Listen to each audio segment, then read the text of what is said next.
Hello everyone, this is part second on ecological pyramids. Previous video में हमने ecological pyramids के बारे में डिस्कस किया था कि इकोलॉजिकल पिरामिड्स क्या होते हैं, कैसे प्रोसीड करते हैं, कैसे फॉर्म होते हैं। 3 तरह के इकोलॉजिकल पिरामिड्स के बारे में आपको पढ़ना है। तो पार्ट 1 का लिंक आपको डिस्क्रिप्शन बॉक्स में मिल जाएगा, वहाँ से आप स्टार्टिंग के नोट्स कंप्लीट कर सकते हैं। यहाँ हम प्रोसीड करते हैं। पहला पिरामिड हमें स्टडी करना है, पिरामिड ऑफ बायोमास। देखते हैं इसमें क्या होता है।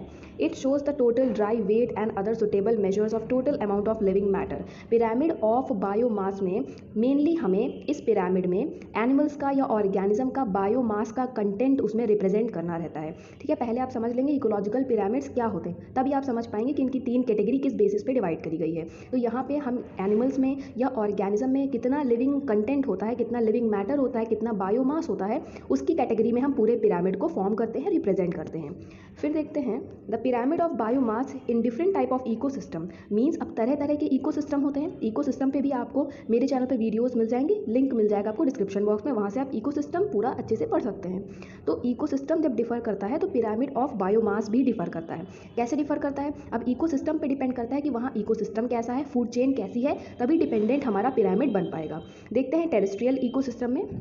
In terrestrial ecosystem, like those of grassland, the biomass of primary producer is always higher than consumer of each series। मतलब यहाँ बताया जा रहा है कि टेरेस्ट्रियल इकोसिस्टम में जो पिरामिड होता है बायोमास का, उसमें जो प्राइमरी प्रोड्यूसर्स होते हैं, मैंने आपको एक्सप्लेन किया था कि ये पिरामिड होता है, सबसे जो टॉप बॉटम वाली लेवल होती है, सबसे बॉटम वाली सबसे स्टार्टिंग जो लेवल होती है उसको हम प्राइमरी ट्रॉफिक लेवल कहते हैं। हर एक स्टेप, हर एक सीरीज एक पिरामिड में डिनोट करता है ट्रॉफिक लेवल को। तो जो पहली सीरीज है, ये पहली सीरीज, ये यहाँ पे पहली ट्रॉफिक लेवल हो जाएगी। यहाँ पे प्राइमरी प्रोड्यूसर्स आते हैं। और ग्रासलैंड इकोसिस्टम की बात करी जाए तो यहाँ पे ग्रीन प्लांट्स आते हैं। तो ये ग्रीन प्लांट्स जो हैं, यानी ये जो प्राइमरी प्रोड्यूसर्स हैं, ये हमेशा मात्रा में ज़्यादा होते हैं, हायर इन नंबर होते हैं, तो इनका मास भी ज़्यादा होता है। कंज्यूमर्स के कंपेरिजन में इनका मास ज़्यादा होता है। ठीक है, यहाँ पे ये बताया जा रहा है। फिर दस the relationship between the biomass of producer and the consumer of this ecosystem can be represented in the form of upright pyramid. यानी इनके बीच में जो रिलेशनशिप है, प्रोड्यूसर और सीरियल वाइज से जितने भी कंज्यूमर्स आएंगे, primary consumer, secondary, tertiary, quaternary, सभी कंज्यूमर्स और प्राइमरी के जो प्रोड्यूसर्स हैं, प्राइमरी प्रोड्यूसर यानी जो बॉटम लेवल पे जो होंगे, उन सभी के बीच में जो रिलेशनशिप है बायोमास कंटेंट को लेके, ये रिप्रेजेंट किया जाएगा पिरामिड ऑफ बायोमास में। और इसका पिरामिड अपराइट बनेगा। मीन्स इस तरह का अपराइट पिरामिड बनेगा। मीन्स सबसे नीचे होंगे प्रोड्यूसर्स जिनका बायोमास कंटेंट सबसे ज़्यादा होगा। फिर आएंगे primary producer, primary consumer, sorry, क्योंकि जो पहली लेवल होती है ये प्राइमरी ट्रॉफिक लेवल जो होती है, ये प्राइमरी ट्रॉफिक लेवल में प्रोड्यूसर्स आते हैं। मीन्स ग्रीन प्लांट्स आते हैं जो जिनके पास एक कैपेबिलिटी होती है कि वो अपना फूड मैन्युफैक्चर खुद कर सकते हैं। ठीक है, उसके बाद यहाँ पे आते हैं प्राइमरी कंज्यूमर्स आते हैं। और इसको अगर ट्रॉफिक लेवल में बात की जाए तो ये सेकेंडरी ट्रॉफिक लेवल है। ठीक है, ये पहली ट्रॉफिक लेवल हो गई और ये सेकेंड ट्रॉफिक लेवल हो गई। तो सेकेंड ट्रॉफिक लेवल में प्राइमरी कंज्यूमर्स होते हैं। ठीक है, तो उनका बायोमास फिर एक स्टेप कम होगा। फिर यहाँ पे सेकेंडरी कंज्यूमर होंगे, फिर यहाँ पे टर्शरी कंज्यूमर होंगे। तो स्टेप बाय स्टेप इनका बायोमास का कंटेंट कम होता चला जाएगा, सबसे ज़्यादा प्रोड्यूसर्स में होगा। इसी वजह से इसका जो पिरामिड है वो अपराइट में बनेगा। फिर देख लेते हैं on the other hand in aquatic ecosystem. अब हम एक्वेटिक इकोसिस्टम की बात करेंगे। ये जैसे पॉन्ड इकोसिस्टम है, लेक इकोसिस्टम है, एक्वेटिक मीडियम का कोई भी इकोसिस्टम है, तो इसमें कैसे पिरामिड ऑफ बायोमास बन पाएगा, कैसे रिप्रेजेंट किया जाएगा, ये हम देखते हैं। क्योंकि अभी हमने ग्रासलैंड इकोसिस्टम देखा, टेरेस्ट्रियल इकोसिस्टम देखा, मेनली क्योंकि अलग अलग इकोसिस्टम में पिरामिड ऑफ बायोमास डिफर करता है। हम ये स्टडी करने जा रहे हैं। उसका मेनली शेप डिफर करता है कि या तो वो अपराइटेड पिरामिड होगा या तो वो इन्वर्टेड पिरामिड होगा, जैसा कि मैंने पार्ट 1 में एक्सप्लेन किया था।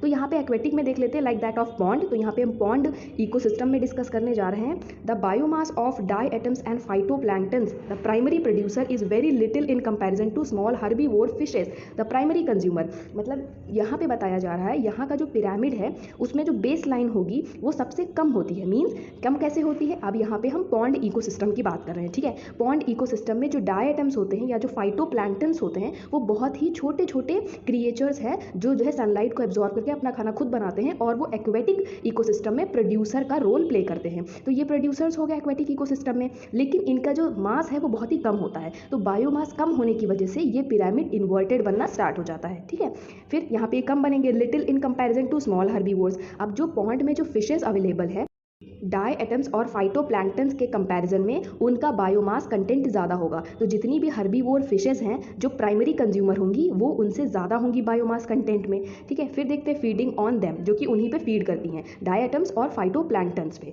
The biomass of large fishes feeding on primary consumer is always higher and so on. उसके बाद अब ये जो हर्बीवोर फिशेज थी ये तो प्राइमरी कंज्यूमर में थी, फिर इसके ऊपर जो सेकेंडरी कंज्यूमर की फिशेज होंगी उनका बायोमास इनसे भी ज़्यादा होगा, फिर जो टर्शरी कंज्यूमर लेवल पे जो बड़ी बड़ी लार्ज फिशेज आएंगी उनका बायोमास इनसे भी ज़्यादा होगा। तो इस वजह से ये स्टेप बाय स्टेप सीरीज बनती चली जाती है और एक इन्वर्टेड पिरामिड बन जाता है।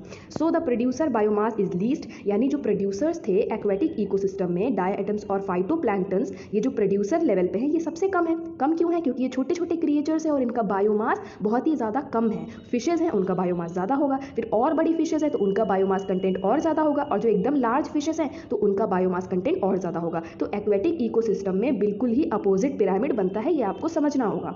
ठीक है, तो प्रोड्यूसर यहाँ पे सबसे कम होते हैं। फिर क्या होता है? This gradually increases towards the apex. फिर जैसे जैसे हम एपेक्स की ओर बढ़ते जाते हैं ये धीरे धीरे इंक्रीज होता चला जाता है। मीन्स अब यहाँ पे इन्वर्टेड बनेगा। इन्वर्टेड मतलब हमारा पिरामिड ऑफ बायोमास उल्टा बनेगा। यहाँ से हम स्टार्ट करेंगे, ये हमारा है primary trophic level. Primary trophic level में आप जानते हैं क्या होते हैं? प्रोड्यूसर्स होते हैं। और एक्वेटिक इकोसिस्टम में प्रोड्यूसर्स कौन है? डाई एटम्स हैं और फाइटोप्लैंक्टन्स हैं। तो यहाँ पे डाई एटम और फाइटोप्लैंक्टन्स हैं जो कि बहुत ही छोटे छोटे क्रिएचर हैं, इनका बायोमास कंटेंट बहुत ही कम है, इस वजह से ये यहाँ पे होंगे। फिर उसके ऊपर यहाँ पे ये सेकेंडरी ट्रॉफिक लेवल है। सेकेंडरी ट्रॉफिक लेवल में हमारे प्राइमरी कंज्यूमर्स आते हैं, यानी हमारी हर्बीवोर फिशेज आएंगी इकोसिस्टम में, यानी पॉन्ड इकोसिस्टम में हमारी जो छोटी छोटी हर्बीवोर फिशेज है वो आएंगी। लेकिन भले ही वो छोटी हों लेकिन स्मॉल क्रिएचर्स के कंपैरिजन में उनका बायोमास कंटेंट ज़्यादा है, इसी वजह से वो यहाँ पे लाई कर रही हैं। फिर उसके ऊपर ये सेकेंडरी कंज्यूमर्स यहाँ पे होंगे और ये टर्शरी ट्रॉफिक लेवल है, यानी तीसरा स्टेप है ना, ये पहला स्टेप, दूसरा स्टेप और ये तीसरा स्टेप। तीसरे स्टेप को हम टर्शरी ट्रॉफिक लेवल कह रहे हैं। ठीक है, तीसरी ट्रॉफिक लेवल कह रहे हैं। तो तीसरी ट्रॉफिक लेवल पे सेकेंडरी कंज्यूमर्स आते हैं। सेकेंडरी कंज्यूमर्स पे और बड़ी बड़ी फिशेज आएंगी, उनका बायोमास कंटेंट और ज़्यादा होगा, इस वजह से वो ऊपर आएंगे। इसी तरह से सीरियल वाइज से हमारा जो है